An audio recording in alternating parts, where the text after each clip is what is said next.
I think this is one of the multi-billion-dollar trends that like you could be on right now. And I don't say that for hyperbole. Like literally, this is the window. The tech is just now finally good enough. It's not quite there, but you need to start now and you could disrupt all of these marketplaces.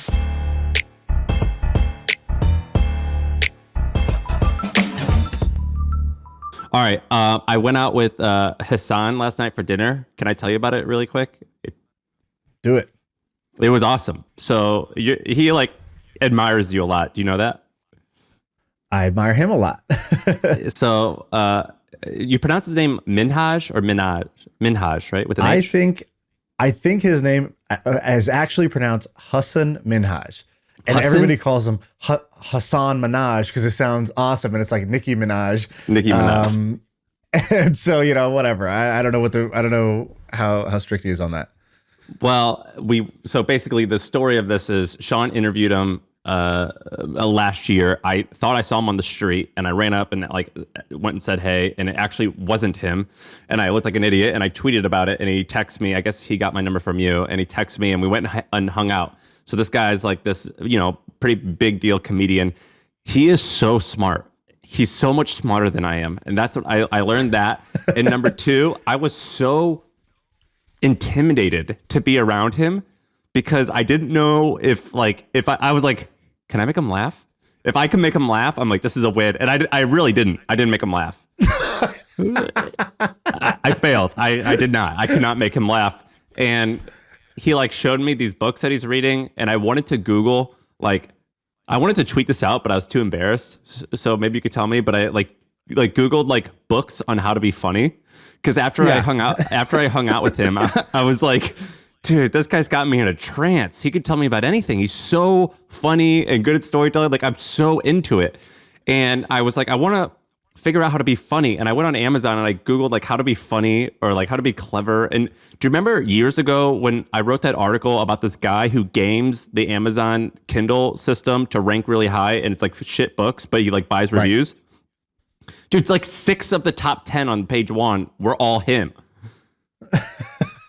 It's all this guy. I know the author. I know the guy's name. So it's all bullshit.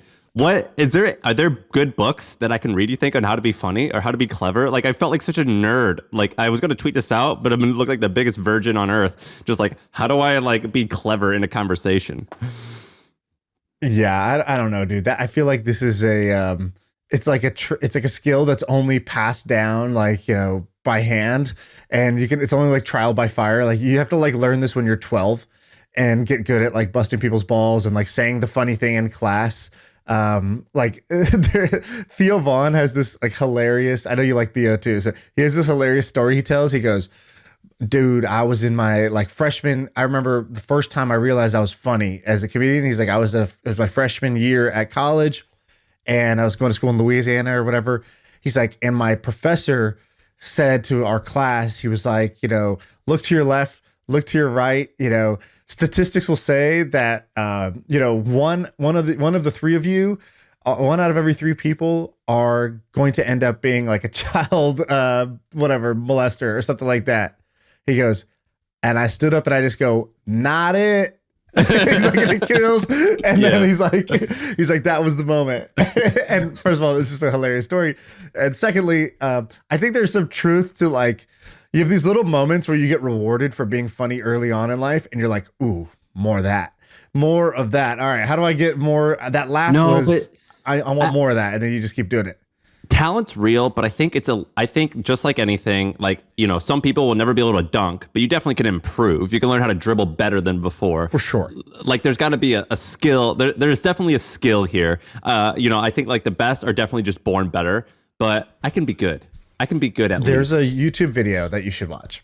So I've gone down this rabbit hole, probably also after I met Hudson, and I was like, shit. He would tell me a story on the pod where he'd be talking, and I'm so into the story.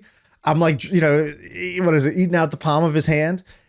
And then he would ask me a question mid-story, and I'm like nodding, like I'm still listening, like it's a TV show. And then I didn't realize that he said something to me. Like he was telling some story. He's like, everybody's got that kid growing up. Like you had that kid. Who was it for you? And I was so enthralled by the story that I was just like, yes, And I realized that I was like, oh, he asked me for a name. And then I thought about who that would be. Because I said, now it said yes, that there is a kid. And he's like, who was it? And I was like, I can't remember any names growing up. I'm so into you that I've like forgotten who I am and my entire past. And so, you know, that was what was happening when he was telling stories. But I asked him afterwards, and I think he gave me a YouTube video that was fun. That he's like, this is kind of interesting.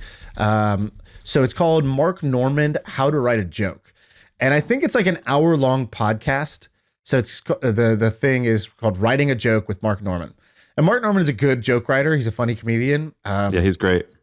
And this 1 hour thing, he like kind of breaks down some of the like mechanics of what makes something funny. And it's not like follow these 3 easy steps and you too can be funny, but it is like, oh, okay, I can see how this, like, if I consistently practice these mechanics, I can take something that's like not so funny and make it funnier repeatedly. And then like from there's storytelling and there's setups and there's like tagging jokes and there's other like things that you got to learn, obviously, if you want to do this well. But I think that video is pretty good. I'll watch like that. 100,000 views. There's these guys who have this YouTube channel called Charisma on Command, and it's a beautiful name. They've been doing it forever. Have you seen these guys? Yeah, I remember for like maybe 5-7 years ago, I was like watching some of those videos. Yeah, and they're cool. It could be a little lame because it's a little bit more on like nerdy guys how to meet women, which is cool and fine, whatever. But like, you know, I was dating my wife at the time, so I was like, well, I just want to learn how to be like more charismatic. And I remember their name, and they like taught a course on it, and like they had all this stuff. I was like, that's a beautiful name, Charisma on Command. I'll watch that Mark Normand joke. But anyway, hung out with this dude last night. It was dope. He paid for dinner, so good first date. It was awesome. Did you try to pay? Did you do the thing? No, for sure. A lot me. But you know what's funny is when I go to, he liked this. We went to Gramercy Tavern, and he likes that place, which is, I guess, is like a fancy or kind of fancy place. And I was like, dude, you come here a lot? He goes, yeah, I love it. I go, I'm not even gonna look at a menu. Whatever you want to order for me, you just do it all. And that's how I love going to restaurants like that. I do that all the time. I'm like, I don't care. I eat meat and vegetables, get whatever.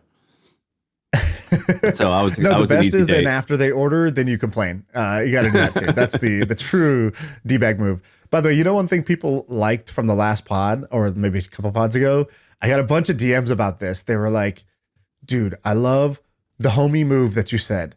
And I was like, I don't even remember what he's talking about. He's like, remember the homie move? That's like one of the top 10 things you've shared on the pod, which was you were like, "Dude, guess how many blah blah blah."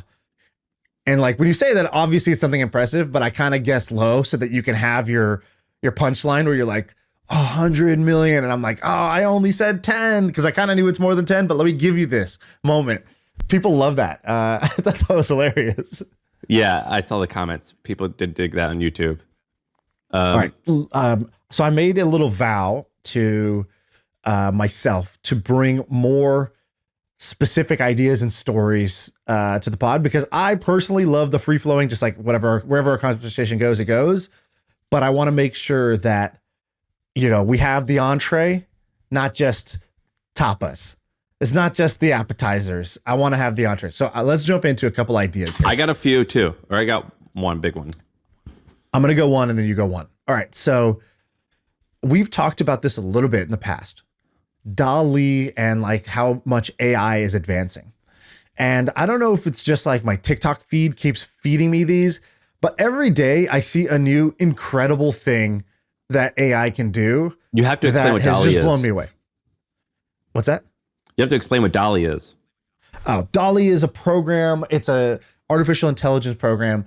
DALL-E 2, I think, is the current name of it. That basically you just type in any word and it generates images on that. So you could be like Sam Parr, you know, fishing, and it will just generate images that like look like they're either hand drawn or like a stock photo that are Sam Parr fishing. Even though no such image exists, let's say, it will create the image. So it like flips the whole idea of like creating art or taking photos or painting something, and it kind of like flips it on its head. It's like, no, computers and robots can now do that almost as good, if not in some cases better than what would be, you know, the real thing or human stuff. And so you see that. You see deep fakes. Like there's videos where you'll see the Mona Lisa And then they're like, watch this. And they push a button. And all of a sudden the Mona Lisa starts turning her head and she starts rapping like, Notorious B.I.G. And it looks like the mouth is like in sync with the lyrics and the thing looks real. It's like, yeah, they can take an image and they can turn it into a video using AI. Like AI can basically say, oh, if I have this image, I know where the eyes and the nose and lips are. I have been trained on what talking looks like, what singing looks like, what looking around and acting natural looks like. And I can turn any image into that. And it's really good. It's really good. They can take Barack Obama and they can make him, like this happened now with the Ukraine thing. They took the Russian president, like, and the way that people can Photoshop an image to make it look real. You could take Barack Obama and you can make it sound and look like he is saying something, completely racist or whatever. So it's like, I think I can't trust videos. Well, I heard a podcast about that particular one. I think someone made one of these things to show how amazing it is. And then they also showed, but here's the downfall. And they made Obama, I think he said the N-word or something like crazy, like not cool. And they're like, he said that. Isn't that amazing? Obviously he didn't, but like, it seems exactly like he said it. This is where it's going to get dangerous. Totally. And let me, so I'll just keep going with some random examples. So there's another one where you can draw like a very basic smiley face on your iPad on this app called Procreate. And then it's basically just like eyes, nose, mouth, and you're just like pencil drawing it. Then you change the brush to the AI paintbrush and you just kind of like shade in, like, like when a kid would like scribble in a shape, and it like colors in as if you like painted this in fine detail with the shadows and the colors, and all you're doing is literally just moving your hand like a fool. And it's like, it knows already what like high quality art looks like. And it just turns your crappy art into high quality art. It's amazing. And so every day there's all these little amazing magic tricks, and they're not like foolproof yet, but the demo is getting ridiculously impressive. And so I used it to come up with a logo for a business I'm thinking about starting. I use it to come up with a logo, and it was awesome. Oh, I do that all the time. Yeah. If you just Google AI logo generator or brand generator, there's like 4 websites that you can use. And you just say like, it's a legal startup. The mood is serious, but still sophisticated. Go. And it'll spit out like an infinite number of logo variations that you could then, and you could be like, cool, print this on business cards. That's like how they make money, is like, print this on a business card, or like, give me the high quality photo. You actually use it, right? Like I used it. Yeah. Normally what I do is I go to 99 Designs and I have like 99 Designs is amazing because you can get like 30 graphic designers to like make up a landing page, and you can be like, I like details from number 1, number 8, and number 14. And then someone combines all of them and they give me the one that I want. Whereas when you work with just one designer, you got to like kind of be nice to them and be like, no, this is okay, but can you kind of change it like this? Instead, I could be like, no, this sucks, do this. But also B, you can see all different combinations. And with DALL-E, I'm excited to use it in that way. And so let me give you like, couple ideas that I've had based off of what I've seen. So here's what I think these can be very big ideas. Now, the problem with these, I'll tell the problem also, is that I think it's so easy to do that you're gonna have a bunch of competition. So, you have to find a way to be defensible. But here we go. 4 ideas that you can do with AI, like right now. Okay, so number 1 is, which one do I want to start with? Okay, so number 1 is gonna be, fake speech. So I'm investing in this company called Unreal Speech. I don't know if you've heard this, but check this out. This guy sends me deepfake audio of Gary Vee and Jordan Peterson reading The Milk Road. So I'm gonna just play one of these. I think you can hear it. Let me just. This is The Milk Road, the newsletter that brings you so much entertainment, news, and laughs. It should be illegal. Yeah, no, hypothetically speaking, of course. Here's what's happening around crypto. Dude, it sounds just like Jordan Peterson. It's just like Jordan Peterson. Here's Gary Vee. This is The Milk Road, the newsletter that brings you so much entertainment, news, and laughs. It should be illegal. Yeah, no, hypothetically speaking, of course. You can see it messes up Here's sometimes. what's happening around crypto. The new stable coin on the block. So you That's amazing. That is so good. Is that available? Very little training data. And literally just like takes my thing, and you could see the places where my written stuff is like kind of like casual. I'm like, blah, blah, blah, blah. And like, it doesn't do that part very well, but the other parts, it does like pretty dang well for a very small amount of training. Unreal Speech. Is it available to everyone? Yeah. So, well, it's like brand new. So, And so he was like, hey, yeah, Shaan, you want to never do an ad read again? He's like, you have hundreds of hours of audio of you and Sam's voice that's on the podcast. Like, all you need to do is just say the word, and I can make it so that you'll never have to do an ad read again. Did he do it? I can make it so that the Milk Road, it'll auto add a companion audio. Like if somebody wants to listen to the newsletter on the go, like it'll do it in your voice. Like I can just do that now. And I was like, wow, this is incredible. He's like, yeah, and the way we're doing it is cheaper, faster, and like more accurate than like the kind of the other models that are out there on like Amazon or whatever. So it's like, dramatically cheaper to do, because this is a little bit expensive whenever you do this, because it's like machine learning, but the cost just keeps falling every year. And then there's techniques to make it even smaller. And so think about this, like language translation. So for example, there's a world where we do this podcast and Unreal Speech could translate this into another language in our voices with our tones, right. But just speak in another language. And so now all of a sudden our podcast is in, is being, done in Spanish and in French and all these other languages. And so we could grow without having to actually do extra work ourselves. Damn, dude, that's crazy. All ad reads, stuff like that. So I think that's a great business. There's also, there's other kind of like use cases for it, but I'll leave it at that. Okay, here's another one. Student essays. So I told you about that guy who made a thing called writelikeshaan.com, and it like, I like mentioned it in my email, and it like blew up, and it like caused him to have like $1,000 bill on his servers. And he was like, oh shit, like, this side project now is like a financial burden for me. But basically this guy trained AI to write like I do. And it was pretty damn good. And I shared an example last time. But this is not like, has nothing to do with me. It's just you could take any corpus of text data. In this case, he just used my Twitter feed as like the corpus of text. It could train it to write like that.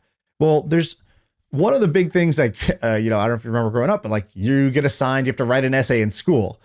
And, some people would pay other people to do it for them. Some people would go find one online and try to plagiarize it.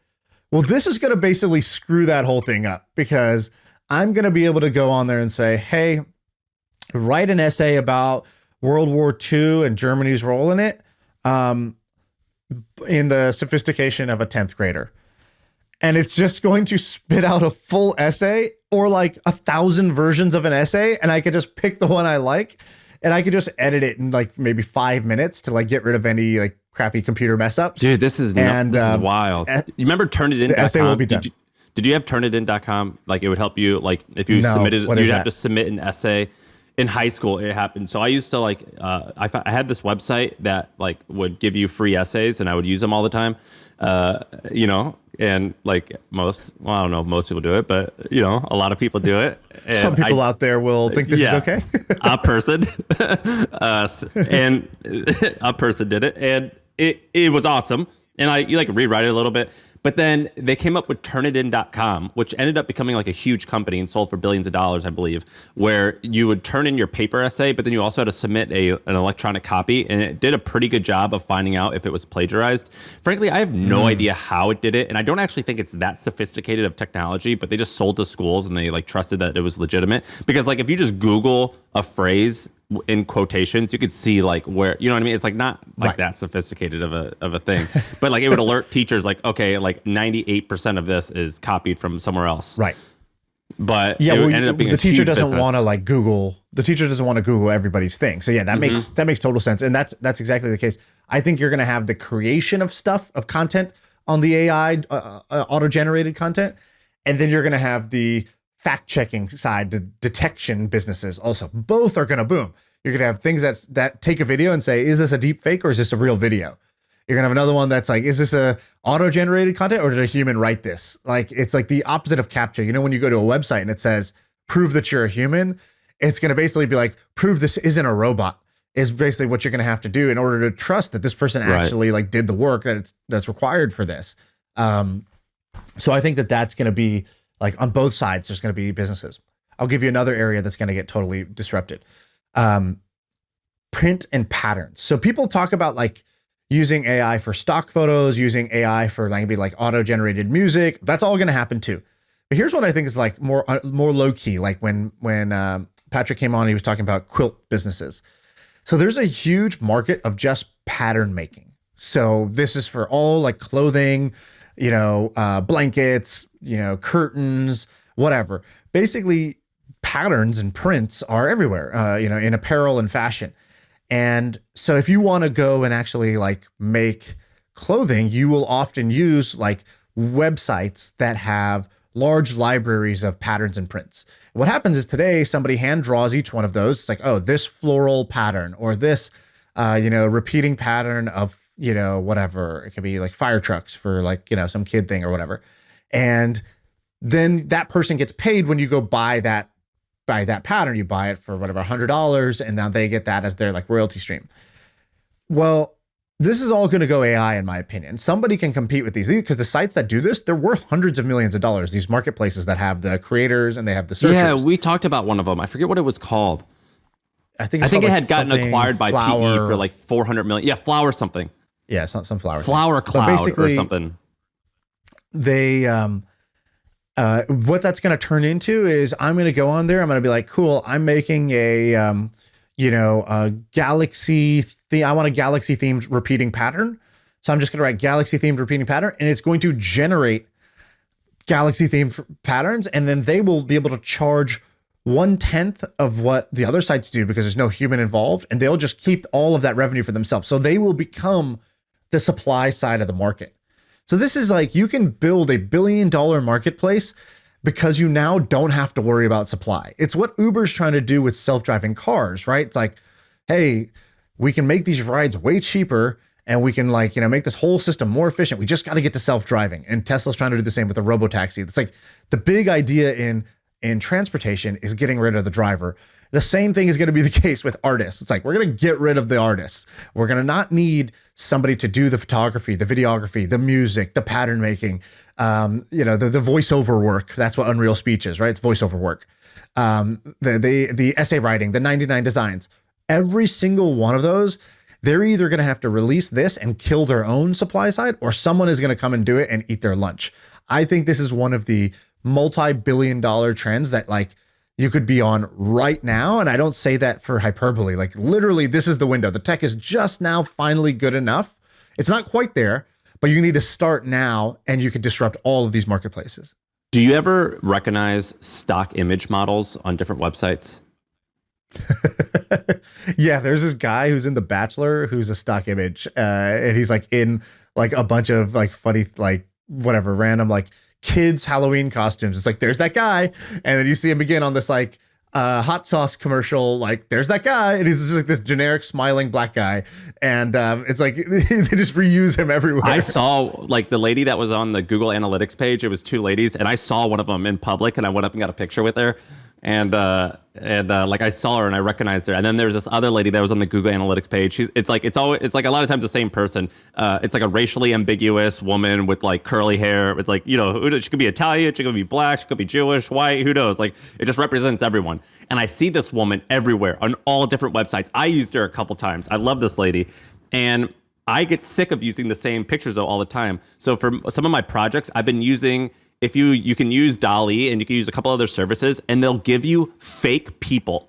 So I have a couple websites that have testimonials and they're real testimonials, but I don't want to use the people's face because I didn't exactly ask them for, it was an email that they wrote me. You know what I mean? I didn't want to use their face because they didn't give me permission, but it's, who cares? It's just a sentence. I can use that and I Google AI sample faces and you can get all types of faces and you could say make this person this race, make this person happy, make them serious. You can change it and you can make them all types of stuff. And I've been using that for sample images because when we were running The Hustle, every once in a while we would do it the right way where we would use an image that was for commercial use, but sometimes it would get categorized wrong and we'd get what do they call it? I forget what it violates some notice. Yeah, that's right. And they say you have to, in multiple times we've had to pay $5,000. You're just oh fuck, these guys they're gonna cause an issue. We just got to pay them $5,000 and they're gonna go away. But we're gonna get we're getting screwed here. But whatever, we got to do it. So I've been using them for stock images, so I don't have to worry about getting sued or get one of these cease and desist letters. Totally, it's gonna be the case with stock images. Designers always use these libraries of icons and illustrations, and there's websites like the Noun Project and other things like that. What DALL-E did was basically they just read all of the text on the internet and then they used it to create new stuff. And some people are like, dude, that's messed up. Like GitHub is doing this too. GitHub basically read all of the code that was on GitHub. They had a crawler basically index all of that.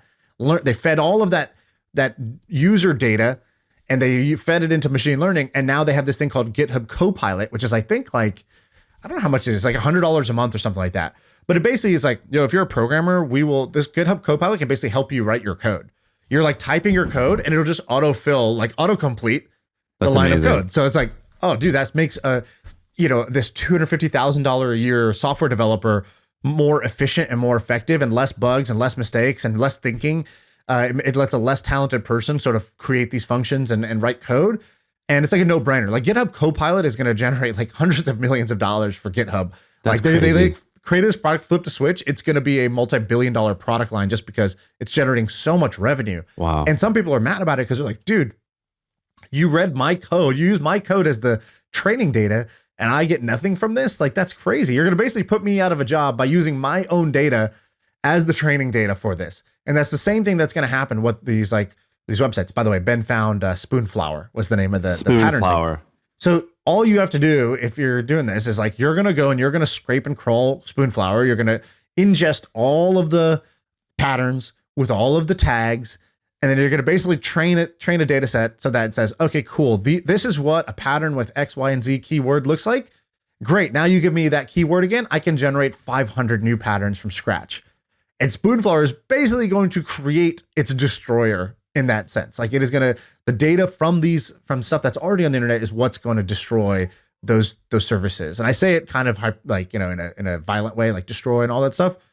But it is true. Like, these are going to be very competitive very quickly. And it's going to be like the same way that the chess programs like got really good really fast. And all of a sudden it's like, oh yeah, Right. The human cannot beat It's a going to be computer like at chess or Genghis Go or Khan of poker at some graphic point. design. Yeah, exactly. Just like, this pillage. thing is going to like enslave and pillage. It's going to go to your village. It's going to kill the men. It's going to marry all the women, and it's going to put the children to work. Like, that's what's going to happen with these AI marketplaces. That's my prediction. So Ben, go to this website I sent you in the chat. Can you share this?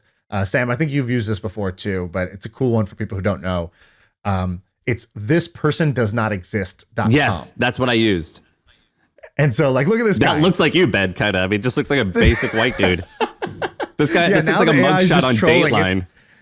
It takes a quick picture of you from your webcam and it just makes someone like you. This is a dude that this person does not exist. That's an AI composite of a face. So you can use this face anywhere in your website, copyright free, because nobody's going to be like, hey, dude, that's me. This is like such a useful, funny website. And it shows you in the bottom right, it'll tell you exactly how the image was created. It's like, it was imagined by a GAN, which is a type of machine learning thing or whatever. Here's how it works. You can use it yourself, blah, blah, blah. And watch this. You can use it for cats and horses and chemicals. It's like, this cat does not exist. And you can like click a cat and it'll like AI generate a cat. Yeah, this is amazing. I usually just take a screenshot of those and I use those on like different websites. And so yeah, those are three ideas. I think I said student essay generation, Unreal Voices for voiceovers, and never having to you're basically turning your voice into a programmable asset, and then patterns and prints. And that's just like, that's not even saying some of the obvious ones that the other ones I mentioned, like stock. This is great. $1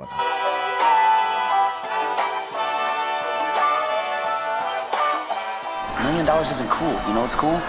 $1 billion. All right, I have something for you. Have you heard of John Steinberg? Is he the guy who did Cheddar?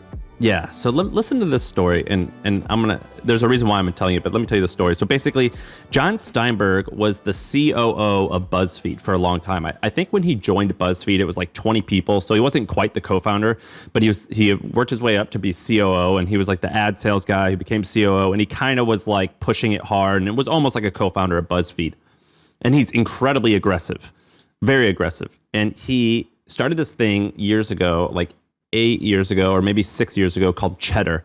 And the whole shtick was that it was going to be a live TV station for Facebook Live. And when he launched it, we were just getting started, and he like messaged me. He goes, "Have we met yet?" Which was just an alpha, like just such an alpha way to like Hey, I talk to me. forgot your name. It's like, dude, it's written. You just messaged me. Yeah, he was like, "Hey, Dave." I was like, "Dude, it says Sam right. We're on Facebook. I know he. Hey, you sorry, know I'm who I really am." bad with names and faces. Yeah. What? He goes, "Have we met yet? We should meet." That's what he said. And I go, "Okay, cool." He goes, "I'm in San Francisco. What's your office? I'll come tomorrow." That's what he said. And I was like, "All right, Clear your cool." calendar. Yeah. So I hang out with him. Nice guy, incredibly aggressive. Basically told me that like BuzzFeed was great, but he wanted to sell or something. Or I don't know if he said this or I read about it, but like he wanted an exit and it didn't happen. So like he was like, "I'm just going to build this thing and I'm going to have an exit." And he's told me, he goes, "What's going to happen is I'm going to raise a little bit of money, like $30 million. It's going to do pretty good. And then a big cable company is going to buy us because it's just going to be cheaper for them to buy us and to go make one of these cable, like a 24-hour news network on their own. And they're just going to buy us for like $200 or $300 million. And at the time, and even at the time they got bought, no one watched this thing. You would go onto the Facebook Live and like there'd be like 20 people watching it at any given point. It was all on Facebook and like no one watched it. And I remember thinking like, this guy's crazy. This is not going to work. No one this is nonsense. This is a bad business. This is a bad company. And 2 years in, he told me, he goes, in year 2 or 3, we're going to get acquired for a couple $100 million. In year 3, I think he sold the business for $250 million. 100% called his shot. If you Google Cheddar To acquired, a cable company also. to a cable company, to like an Australian cable company that I never heard of. I think they're popular in New York. I think they have like a thing in New York too. And he sold it and he totally pulled it off and he completely disappeared. He fell off the map. Before he was like speaking at all these conferences, but he called his shot and he nailed it. And I remember talking to other guys who worked in the media industry and they're like, yeah, he told me the exact same thing. And he absolutely called this shot. And this guy is so aggressive, man. He's a shark. Not in a bad way, but like he just bulldozed through this. It just put so much intensity and energy and he pulled it off. But the reason I'm bringing this up, he did it. And then another woman who we're friends with, Rebecca, I asked her how she got popular on YouTube. She's like, well, I just quit my job and I like worked 50 hours a week and I got up at 9 and I like worked till 7 and like I studied the data and I just treated it like a business and it like became popular. Now I make, 7 or 8 figures, whatever she makes a year, and I'm rich and famous and whatever. It worked because I was talented and I worked hard and I treated it like a job. What I think is going to happen, and this is a little circle jerky because both you and I like Twitter. I think that very few people take Twitter seriously enough to do that. Like 5 or 8 years ago, we'd be like, Mr. Beast, you're going to like dedicate your life to YouTube? That's the stupidest thing ever. That won't work. Like, what are you doing? This is just a hobby. This is a joke. Now it's not funny. Like we all know that like that's real. You can become a YouTuber and you can be like Mr. Beast and make hundreds of millions of dollars a year. You can become a TikToker and become like some of these other famous people and do all this crazy stuff. No one takes that seriously about Twitter, where they think like, well, if you just like quit and like take this seriously and like build a following and like write interesting stuff. And I think in the next 2 or 3 years, we might see like a few empires be built on top of Twitter. And it sounds kind of silly now because like, oh, it's just these like stupid, like, Twitter threads of guys talking about X, Y, and Z and summarizing Wikipedia. And they're kind of right. But I think that there's going to be someone on Twitter that treats it kind of like Cheddar did. It's kind of like Mr. Beast, and they take it really seriously. And I think there's actually a huge opening and a huge gap in the market right now where very few people are taking it seriously. And it's incredibly easy to capitalize on this second right now. This is one of the more interesting things I feel like you said. I don't even think you normally think like this. I feel like this is this is not you say a lot of interesting stuff, but you usually fall into, I found this really interesting diamond in the rough. You're amazing at that. Another is, I see what these people are doing and let me break it down in simple terms. Like all they're doing is X. And sometimes you're like, this is a trend or an industry I see. This is different. This is something different. So I like that you're bringing this up. Let's break this down. So every Do you agree with me? At first, I think you tweeted this out and I was like, I don't really understand what he's talking. I didn't really understand it. Then you just explained it and I'm starting to come around on it. I'm like, oh wait, he's kind of right. Every big social media platform has like native stars. So yes, if you're, you're the president and you go on Twitter, you're going to get a bunch of followers. That's one thing. But basically, if you take every medium, so podcasting, you have Joe Rogan, you have then the people like Joe Rogan, you have the Caller Daddies, and you have like other Tim Ferriss, you have other people who they become stars on that platform. And they use that to build a pretty big empire, 10 tens of millions, if not hundreds of millions that they can make off it. YouTube, obviously, there's YouTubers. TikTok has TikTok stars, people who were not famous on YouTube, but got famous on TikTok. Instagram also, right? There's Instagram models and Instagram like influencers that they were nobody and they became big on Instagram. Multi-billion-dollar companies. We're talking, Kardashians, Rihanna, like these like huge things. Well, I think Rihanna, Kardashians, they were big off of Instagram. They were big without it. Like Instagram also, and Instagram add turbocharged to them. But like there are other people that are, just Instagram. Like Instagram made them famous. Like Dan Bilzerian is a good example of this. Like he's not famous without Instagram. Then with Instagram, he becomes famous. And then now he does multiple platforms, right? By the end, everybody does multiple platforms. But you're really good at the medium. So like, for example, Dan Bilzerian takes photos of himself blowing up cars with hot girls like in bikinis. Guess what? Instagram is a visual, put one killer image on there and they're amazing at it. And so that worked really well there. You're kind of right. Who is that on Twitter? Who is a Twitter native star? I don't even know what that would be. Like, is there somebody who comes to mind? I mean, there's a few. Like, I would say like, and I'm on Twitter 10 times a day. Like, how do I not know this? Like you and I are like very miniature versions, but we haven't really I'm talking like Sahil is a bigger version. So our friend Sahil Bloom, Trung, who used to work for me, he is kind of like that. But we're still talking like 500,000 followers. No one has really pushed it to where it's like, how do I get 10 or 20 million? How do I build a proper empire as opposed to a niche? Now the difference is basically between everything you mentioned and Twitter is copy-based, text-based, whereas the other ones are visual-based. So I think there's one of two routes that's going to happen. You figure out how to add visuals to your thing, and videos don't usually do that well on Twitter, but pictures do. Or you just get really good at writing. And I was like, well, writing's not that important. But I'm like, wait, no, I'm an idiot. Like, you know who Danielle Steele or James Patterson is? Yeah, of course. These people have sold literally, I believe Danielle Steele has sold like 100 million plus books. I don't know if you know this, but in San Francisco, she's got like the biggest mansion in San Francisco. House. Yeah, on Billionaires Row, her house is like the big fortress. Yeah, and then you got James Patterson. I bet you he's a billionaire too. James Patterson basically writes like 50 books a year. I don't even know if he writes a lot of them, if he just smacks his logo on it. But like, I was thinking, I was like, well, books a year. That sounds outrageous, but okay. I forget, but it's maybe a book a week. It's like one a month. It'll say like, what he does is like, it'll be like written by James Patterson and Bill Clinton. And then it says like, and also this other name. And it's like a duo about them. It's like a story written about like the White House or something like that. And he like partners. It's like this weird thing that he does. He writes a ton. He's prolific. And a lot of like real quote authors, like these like artist folks are like, oh, that's just garbage. But he's like, dude, I don't care. I'm pumping this shit out. Anyway, authors like definitely crush it still. And the power of the written word is very powerful enough to like, get these people to buy all these books. And I still think that's possible. But I do think that we're going to see like an empire built on top of Twitter. Arguably, you and I we've easily created 7 figures of personal income through Twitter. Maybe you could say even, I would have to add it up, maybe 8 figures, but a lot. I think though that there's going to be literally billionaires created on Twitter. And it hasn't happened yet though. Wow. Yeah, we can't call ours empires. Like what's a very, very small, like a Lego, like a convenience store. Yeah, like we created like a Quickie Mart. We own like Twitter. 4 Burger Kings. You know what I mean? And you're right that Sahil and Trung are good examples of like they actually try. So like they like religiously write content, they schedule it, they research it, they like publish, they like try to amplify it, they have calls to action at the bottom, and it works. And I've seen them crawl from 0 to Sahil's at like 500,000, maybe more. I don't know.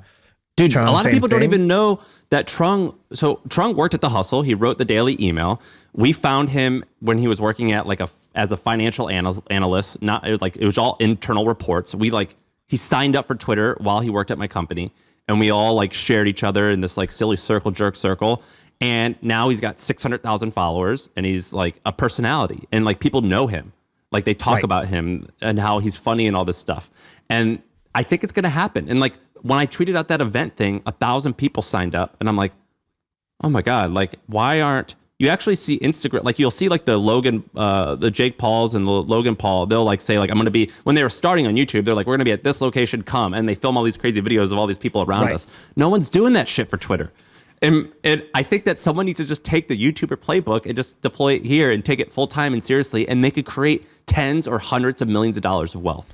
And so what would you do? Because like, I think, well, the guys we talked about, they, you know, Sahil basically does like kind of like mental model, intellectual like stuff where it's like, oh, you know, either like kind of what I'll call like the generic life advice, generic business advice, or like, you know, hey, let me tell you about this phenomenon in psychology about cognitive biases. And here's 30 cognitive biases you want to be aware of. And like, I don't know why these do so well. They do incredibly well.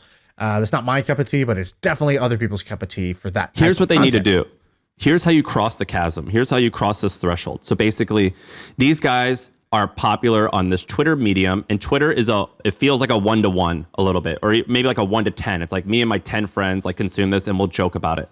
But I'm not talking to a guy on the train, or I'm not like telling a family member like, hey, you know, did you guys see X, Y, and Z? Like, we're not talking about that. So what they need to do is two things. Number one, they need to meet up with like mainstream celebrity people or like mainstream people and take pictures with them and show it. And it's like, oh man, this guy's like bigger than just my little audience. Look at this. Like, these people, like Arnold Schwarzenegger likes this person and took a photo with them. That's amazing. The second thing that they need to do is they need to get off of Twitter and into real life. So for example, in the early 2010s, when the Caspers of the world were coming out, subways in Manhattan were underpriced for the billboards. And a couple of these companies like Subway, Oscar, they go, let's advertise on these billboards down in the subway, and then we'll actually buy real billboards. And people are like, why would you do that? Like, we could track all this on the internet. And they're like, well, because if we get it out off of the internet, it's going to seem more than just an online thing, and it's going to feel more like a real tangible thing. You know, you're going to see like this ad next to like, you know, a Ford ad, and next to this thing, it's going to feel like this is actually a little bit more legitimate.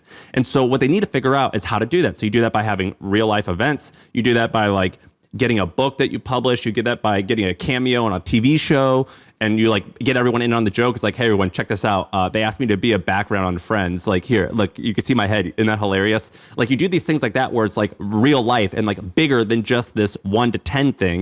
And then people start taking you seriously and realize that it creates FOMO and it creates social proof, and you start becoming actually culturally relevant. You know what I mean? And that's how you should do it. So you just like take pictures with you and celebrities, and then try to get in more in-person stuff, so you're off of the internet. And I think that would work.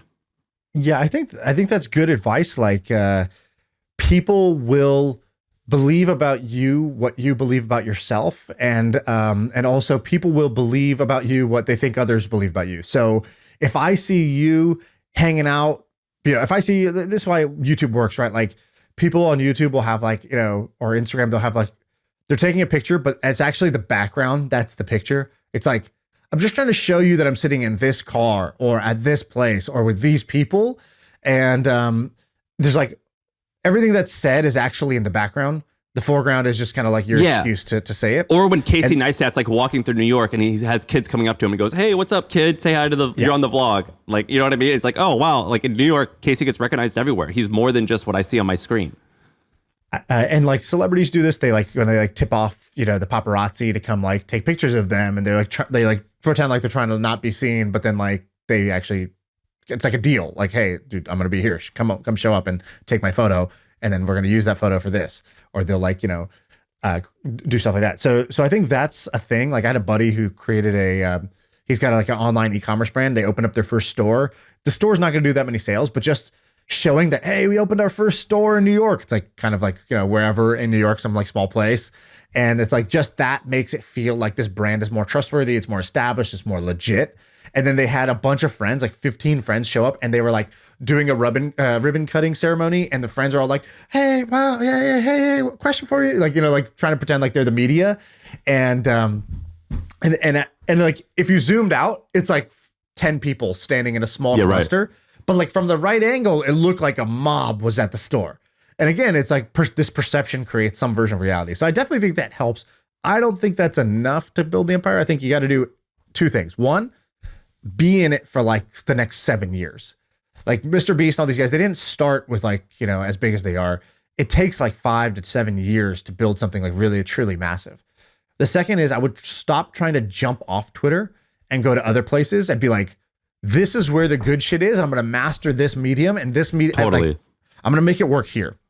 The third is I would do some of the stuff that just helps build fame in the first place. So I think having your lane or your niche helps because it'll attract people who are interested in that. Second, controversy or collabing with others, I think is going to work. And people don't do controversial stuff really on Twitter right now, but it should be like, oh my God, I called in to like this show and I got, you know how people used to call into Howard Stern and like get him to like say this crazy shit, like check this out, got him. You know what I mean? Right.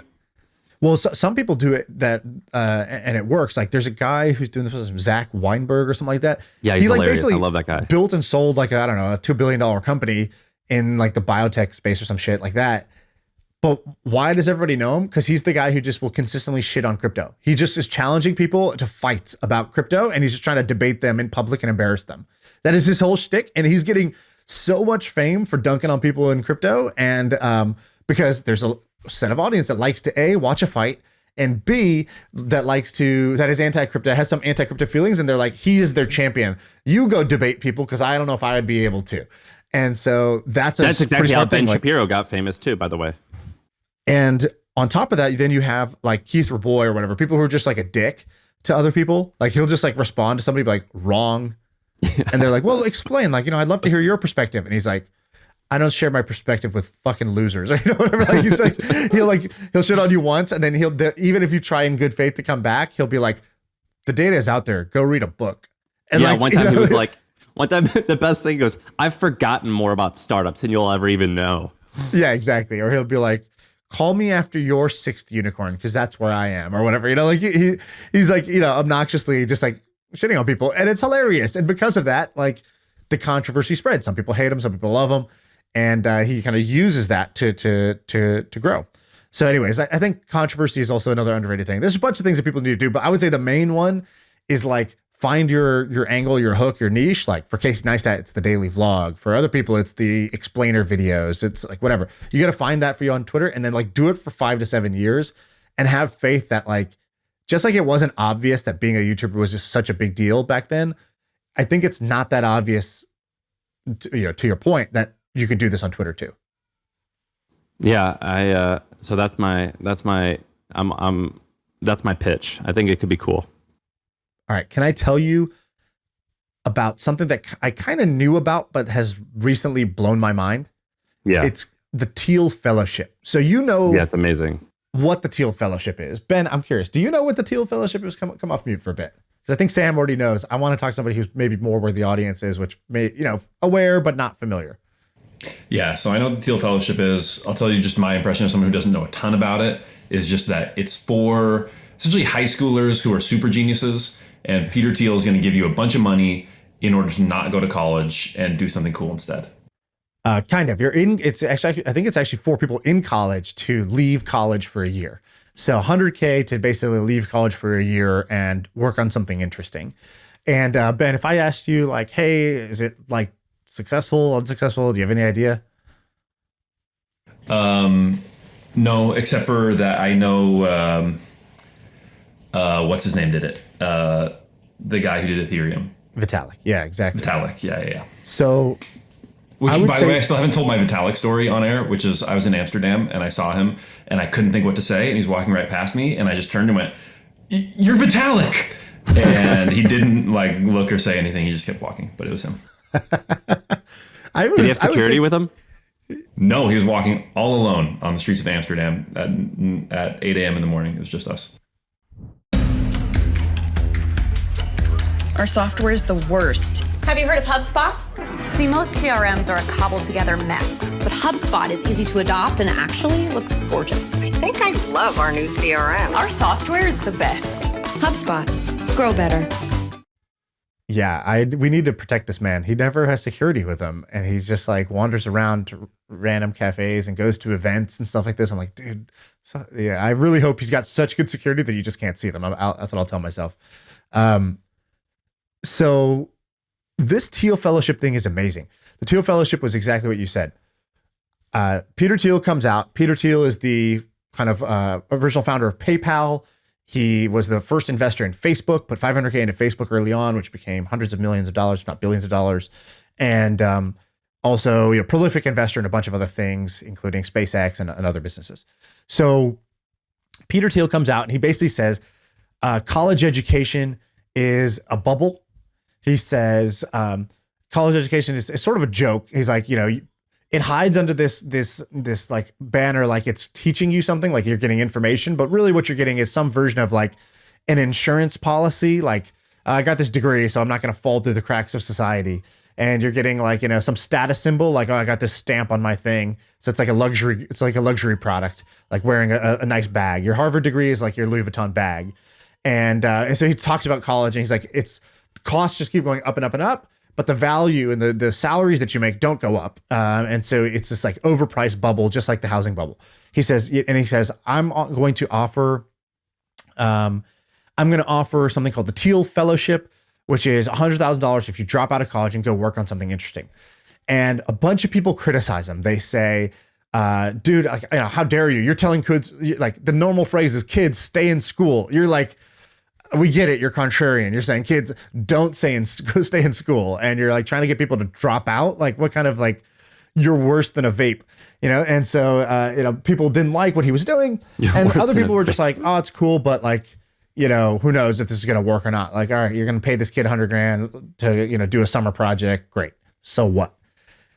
This thing is amazing. It is produced. Yeah, it worked out really well, didn't it? And nobody talks about it. So let me tell you some of the things that have come out of this. You have, like you said, Ethereum, which is like a $170 billion market cap thing that came from Vitalik. Probably like this generation's version of Facebook is like, is Ethereum. So that comes out of this, where Vitalik does the Thiel Fellowship and continues working on Ethereum during that time, and he launches. So that's one super, super, super successful thing. Also, Figma, which is like a somewhere between $5 and $10 billion closer to 10 company that takes on Adobe in the design space. And Dylan, who is the founder of Figma, was in the Thiel Fellowship. Another one, Oyo Rooms. So this is in India. It's like a kind of like a Airbnb-ish sort of thing. It's like a hospitality website. Oyo Rooms, multi-billion-dollar company. Tens of billions, I think. Luminar Technologies. Most people don't know this. It's a like LiDAR company that basically the technology you need for self-driving cars. And this thing, I think, went public in a SPAC. This guy's like, I don't know, 21, 22 years old, 23 years old, something like that. And he's worth like $1 billion. He's like one of the world's youngest billionaires, if not the youngest billionaire off of this thing. That is just alone is crazy. Also, Polkadot, another crypto protocol valued at, $7 billion. Like I just told you basically $200 billion worth of business value that has come from this program. And it's But then there's way small. more. There's actually like dozens that are in like the $100 million range. I invested in a company that recently raised another round. I think it was owner.com. The guy, Adam, he was a Thiel fellow. And I believe, that potentially could be a unicorn, but it's hundreds of millions for sure. And there's like dozens more like that. The reason I got reminded of this was because I invested in Italic, and Jeremy Kai is the founder of Italic. And he was like, oh yeah, I was a Thiel fellow. That's how I was like, how did we meet eventually? He's like, oh yeah, I was a Thiel fellow. We came to your office and you gave a talk and I thought it was awesome. And so that's why we kept in touch. And I was like, dude, was Vitalik in the room? He's like, I don't think he was at that event, but he's like, dude, he used to like crash on our couch. Like, he was part of the program. And he's like, I was like, what was he like? He's like, he's genuinely the weirdest person ever. Like the weirdest person I've ever met. And like, he's like, yeah, in a good way, in a bad way. Nothing like, he's just nothing like I've ever seen. Just different sort of cat. And I was like, this is too good. I think you should keep using the word cat, by the way. You like how I did that? I've been, it's something I'm workshopping right now. Yeah, it looks good on you. I take it out for a spin. I take it out of the garage, twice a week. And I just see, do people kind of like flinch when I say that? It was a good flinch. Tried it with Lit, and I had to put that one back in storage. That one's not coming back out. I put that one on eBay, actually, got rid of it. Yeah, no, you're too much of a gray bush for that one. But Cat, Cat was cool. I would stick with Cat. But it is crazy, man. The Peter Thiel, I thought at first it was real. It was kind of stupid. I'm like, dude, this is weird. Like, what are these like little 18-year-old nerds? Like, they're not going to do anything interesting. Obviously, I was wrong. When I was like rethinking my opinion on it, I was like, wow, I guess just like high IQ matters. Like these guys, they have more power than I do. I always say you're higher functioning than me. You know, that's just the only way I can describe it. You have more horsepower. Your oven burns hotter, and it actually it truly matters, and it makes a difference. Your oven burns hotter is so good. Oh God, I love that. That was You know what I mean? They just got that. They got that Totally. Heater furnace. That's how I felt when I was at Twitch. I was like, okay, let's see what are the like. 'Cause, you know, I had kind of had opinions from the outside, like, okay, at these big tech companies, what are the people like? What are the execs like? What are the average people like? You know, how hard do they work? How smart are they? Like, you know, do they have like all these processes that are way better than the messy stuff I was doing at my startup? And like, you know, for the most part, I would say it's kind of like, you know, I walked out a little cockier than I came in, and I came in pretty cocky. And that's what I was, you know, just sort of like, oh, okay. Like, you know, they don't have some magic, you know, processes, or the people aren't that much better, except like 2 or 3 people at the company. One of which was Emmett, who's the founder.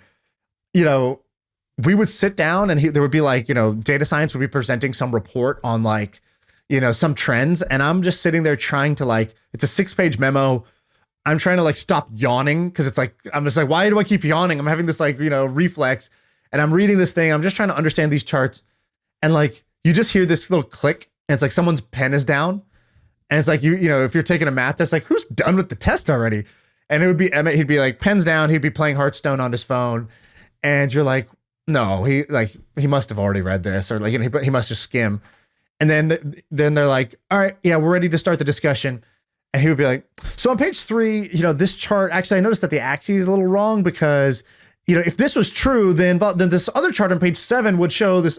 I'm like, what you know, what is happening? How is your brain processing this much information this quickly, and somehow always getting to like the heart of the issue? It's like, we all spent our time and energy like trying to parse out what's important. Like, he immediately got to what was important, and had the conclusion, and had like the follow-up question, and also identified why this paper wasn't very good in the first place. And once I saw the brain doing that, I was like, oh, okay, there's just some cars, you know, have more horsepower, like, or as you said, the oven burns a little hotter, and like his oven burns way hotter than mine. And I was like, oh, that's good to know. Like, because I have this thing I always say, I like to see what level 12 looks like. Like, that speaker system's a little too loud for me, but like, I want to know what volume on 12 even is. I want to feel, you know, my own chest, you know, like vibrating with the bass. And it's like, okay, I don't want to be somebody who never sees it. I want to see it. What was he like in like real life, like outside of work? Because have you ever seen some of these people interact in like normal like life? Like I told you about one friend that's like intense, and he literally only owns 2 t-shirts, 1 pair of underwear, 1 pair of socks, and his laptop. That's like the only thing he owns, and he's worth hundreds of millions of dollars. And then like, I know a bunch of these guys that are like this, and like for hobbies, they're just all in. And like, so if they're into like, you know, like fucking their body or something, they've got like every gadget you could ever imagine, and they could tell you all about it. And or if they're into dieting, they've got like like my friend Jack, he's into supplements, and he's got literally $30,000 worth of supplements in a closet, and they'd be like, "What's this do? What's this do? What's this do?" And he just like tests everything. What was he like in was he like if he's into cars, could he like tell you every single thing about like a Porsche and what year it was from and why it was special?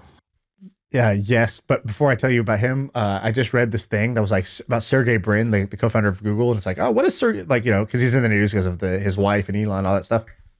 And some people are like, what is Sergey doing nowadays? Because I don't think he's at Google anymore. And it said, over the last year or two, he's become very into personal fitness. In fact, he has been trying to master several Olympic sports. And I was like, what? Dude, I don't know, man. I looked at this guy. What Olympic sport? Ping pong? Yeah, I don't know. archery. Like skeet shooting? Yeah. Curling. Yeah. The other one is, it said he's currently writing a physics textbook. And I was like, of course he's writing a physics textbook. Like, that's, you know, more like come it. on. Yeah. So anyways, these guys are wired like that, where like when they go in like very deep. And honestly, I don't know him super well because I interacted with him mostly at work. And anytime it was outside of work, it was really cool, but it was like, you know, limited. It wasn't like I hung out with him like 100 times. It would maybe be more like 5 times, you know, something like that over the couple of years that I was there. What I would say is like a couple of little things that stood out. One, He's like us. He's an idea machine. In fact, I need to get him on the podcast because You've been saying that for 3 years now. I know. And when I was there, I didn't ask him because I was like, already, me doing this podcast is not not like Yeah, you're like, hey, dude, you want to bail at noon and go and record? yeah, it's not everyone's favorite thing I do. But I think now I can do it. But he would he told me this idea. He's like, I tell you about his gym idea. No. He's like gyms need to be made like video games. If I was going to leave Twitch, I might start this. A gym that's structured like a video game. So he's like, this is how it works. You show up and you're like at the beginning character of a game. Like you show up and we give you kind of like your basic uniform, and we have a little wrist strap that like tracks your level of like fitness and intensity as you work out, and you basically level up. And so like every time you come to the gym, you're earning points. And like as you earn points, like we give you like better gear. Like we'll give you the more fitted, clothes that look cooler. And so you can like visibly see people's different levels as they go to the gym. You would be able to like go into certain sections of the gym that were previously locked to you. You would be able to get like protein shakes and stuff for free. And he's like, I think if you gamified a gym, people would come more. And like, actually, this is kind of played out with Peloton. Peloton is very much organized like this with leaderboards and stuff like that, gamification. But I was like, this is a crazy idea. He's like, yeah, it'd be like the World of Warcraft of gyms. Like people would grind like years of their life to level up their character to 60, and they would like work to do it. He's like, I think you could do that with a gym. I was like, wow. Okay. Yeah, I mean, people do that with like karate and jujitsu, black belt, brown belt, blue belt type of thing. Exactly. And they stick with it and they keep showing up because for 10 plus years. Up. And he's like, but you don't want the increments to be like a year before you see some progress. Like every time you come, you need to be earning a little bit more and getting a little bit more unlocked, and see that the next milestone is just within reach. So I thought that was interesting. The second one, he was like, he was like trying to plug in the computer to like screen share one time with me. Like normally these meetings are like set up by somebody else, but like if it's just you two, like, hey, you got to do it, plug it in. And he's like, these fucking cables. He's like, honestly, I think I could create like the Apple for like accessories, for computer accessories. He's like, just like the best connecting cables, the best cable management, the best plugs. He's like, look at this. It's like every office in the world has these. And look at how bad they look, how ugly they are, how poorly they function, really good idea. How confusing they are. He's like, I think you could just build like a really nicely designed cables and connectors and accessories company for every office in the country, and like people would pay for it. And I was like, like why do you think of these things? Like this is weird. And so that's what people say about you. He had a dozen ideas that were like this when I was there. All right, that's one thing that I noticed. We'll wrap this up real quick, but there's this famous story. So this guy named Chris Sacca was a popular investor and invested in Instagram and a bunch of other stuff and Uber, and he's supposed to be one of the best angel investors of all time. He told this story somewhere where he is in Tahoe or Truckee, where he has a home, and he's with his dad, and Travis Kalanick, right when he was about to start Uber, came over to just spend the weekend, a family vacation. And Travis and Chris Sacca's dad, Mr. Sacca, they start playing Wii tennis. And Travis is playing and the dad's playing, and they just like are being casual. And Travis was like, all right, you want to step it up? So he steps it up and he just crushes him. And he just beats this guy like so bad. And Mr. Sacca was like, what the hell, man? And Travis goes, I've got a surprise to show you. And he puts the Wii from his left hand into his right hand. He goes, I was playing left-handed the whole time. I'm actually right-handed. Let's really play. And Travis goes, all right, but I do have to tell you something. And they go to the ratings board, and he's number 2 in the whole world at Wii tennis. And Chris Sacca was like, right then and there, I realized I never want to compete against this guy because his drive and his hobby is winning. And he just proved that like in his free time of starting this company, he's just going to be number 1 in the world at Wii tennis just because he has to. And he just hustled my dad thinking that he was left-handed, and it worked perfectly. This guy is a winner. And that's why Chris Sacca said he invested in him. It's like, I just see his intensity in just walking around. Dude, 100% agree.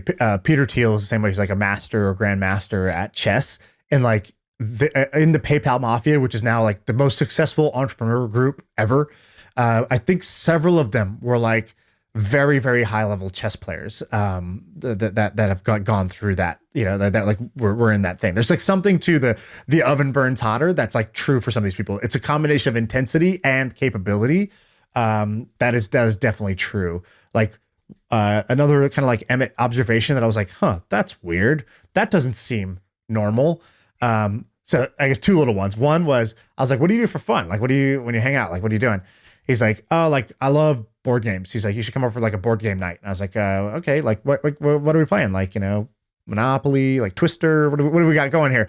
And he's like, he just looked at me like, we only play like deep strategy games. And it was like, we only play Catan on like hard mode, or like even Catan is like the beginner one. You like name two other games I don't even know about that like, are like this, the like the board games that are like actually, like multi-level, multi-hour strategy games. And basically it was him and the brothers from Stripe and like the founder of Reddit, and they would just get together and play these games on the weekend. Like, that's what they did. That's for fun. Exactly how I like, want them to spend their time. Exactly. So I thought that was kind of funny. And then the other one was like, we were in a meeting and we were talking about like, I don't know, like some policy, like, oh, these, whatever.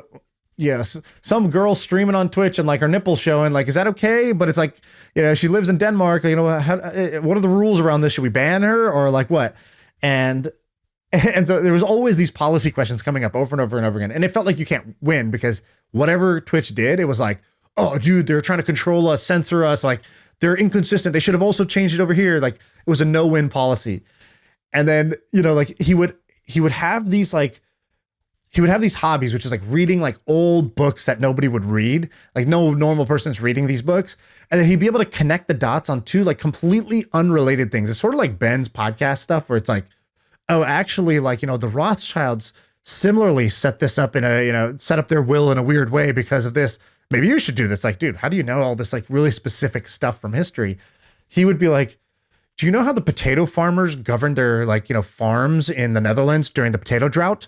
And then like the head of policy at Twitch is like, no, just tell me what. He's like, actually, they created this governing council that was blah, blah, blah, blah. And like the cool thing about this rule of law was blah, blah, blah. Maybe we should, you should read that. Like, tell me what you think about it. And they're like, all right, like, where do I find this like out of print book that you read like randomly and you remember what the potato farmers did? And so he would always bring these like really unrelated examples in. That was one thing. And the other one was he would debate you over semantics like to death.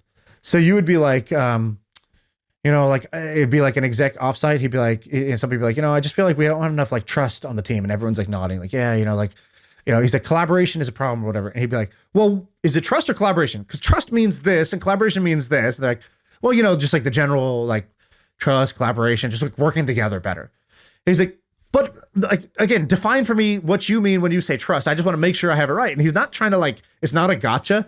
He's like a hyper literal person. So he's like, when you say it's failing, I take that to mean it's failing. Is it failing or is it this other thing? And people are like just getting lost in the sauce of this like semantical debate. But like he really wanted to be hyper literal about it. And I've never seen anybody do this in a, there were upside, that gave a bad example here, but like, I think you understand the general premise, which is that he really cared about words, what they mean and why we're using them. And if we're using them correctly to describe what's going on. And everybody else was kind of hand wavy about stuff, especially like the higher you go up in an organization, you sort of get paid for being sort of hand wavy like a politician. And he was the opposite of that. So these were some of the things I noticed that now when I invest in founders, I'm like I invested in this guy who created this company called Skio. And he's like, yeah, I'm this like, I was like, what'd you do before this? He's like, oh, I was a professional Call of Duty player. Like before that, I was, I was like grinding in World of Warcraft. Like it was a waste of time, but like, yeah, it was, top 3 in the world or whatever. It's like, what?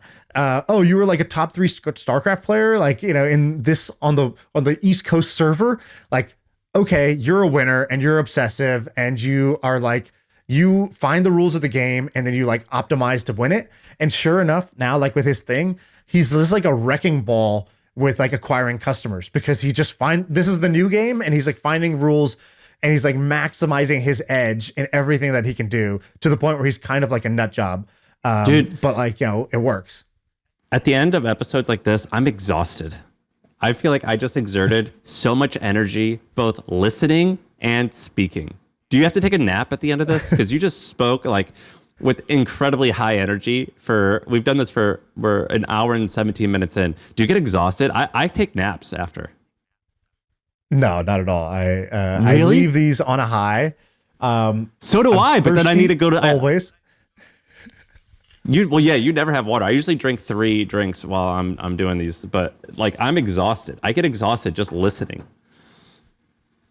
Well, that's probably my fault. So I'm sorry. I have the No, opposite reaction, it's a good exhausted. I'm like, God, I just learned so much, and I need to get so much better at this, and this by hearing this story. And I was just so intensely listening and enthralled by this conversation that I need a nap. I've got to go lay down. That's how I got to go felt. rest.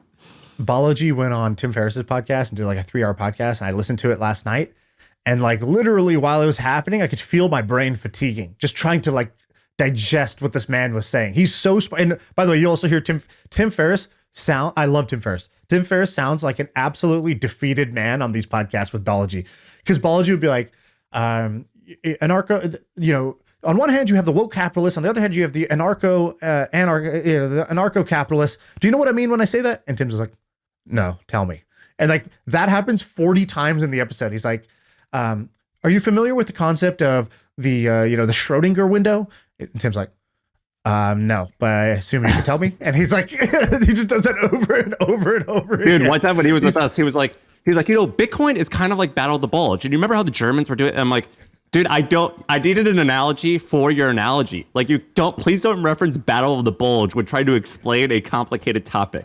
Like, right. It's like, Bitcoin's kind of like neuroscience. Like, how like the chemicals of like this, and this interact this way. Think about Bitcoin as the amygdala of the crypto ecosystem. Yeah. It's like, well, what's the amygdala, dude? I don't know.